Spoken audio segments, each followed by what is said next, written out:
मैं आपको बता दूं, कोई भी आदमी बीमारी से नहीं मरता भारत में, लोग दवाई गोलियों के साइड इफेक्ट से मरते हैं। वो दवाई नहीं है, जो अपनी औषधि जो प्राचीन काल में चला करते थे ना, जब हमारा भारत देश सोने की चिड़िया कहा जाता था, ये विश्व गुरु कहलाता था, यहां पर कोई डॉक्टर नहीं थे, हमारे गांव के ही वैद्य लोगों को ठीक कर दिया करते थे, है ना। इतने हॉस्पिटल नहीं थे उस टाइम में, लोग सुखी जीवन जी रहे थे, लोग 100-100 साल को 120 साल तक जीता था।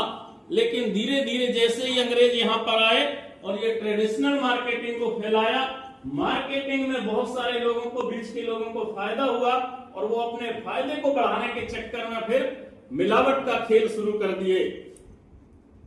और जब मिलावट का खेल शुरू कर दिए तो फिर क्या हुआ, क्वालिटी कमजोर की गई, लोगों की सेहत बिगड़ना शुरू हो गई। आज सबसे बड़ा चैलेंज आदमी के पास किस चीज का है? सेहत का।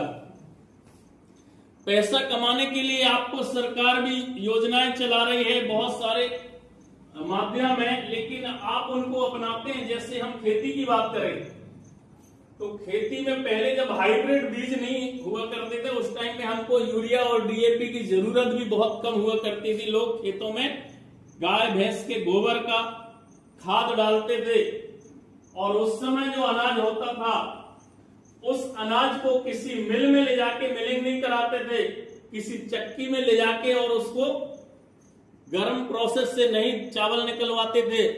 उस समय लोग अपने घरों में ही चावल निकालते थे, तो उस चावल से ओरिजिनल निकलता था। क्या निकलता था?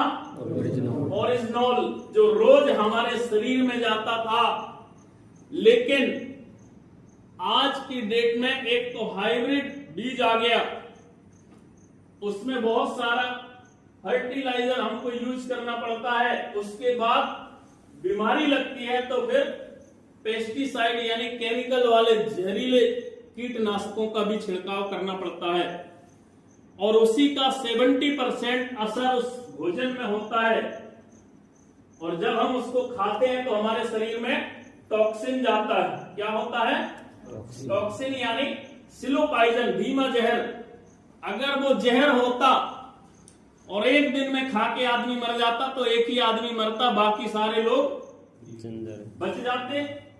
लेकिन जो स्लो पॉइजन होता है, धीमा जहर जो होता है, वो क्या करता है, धीरे धीरे धीरे धीरे हमारे शरीर के बहुत सारे पार्ट्स को, जो महंगे महंगे हमारे पार्ट्स है ना, उनको खत्म कर देता है।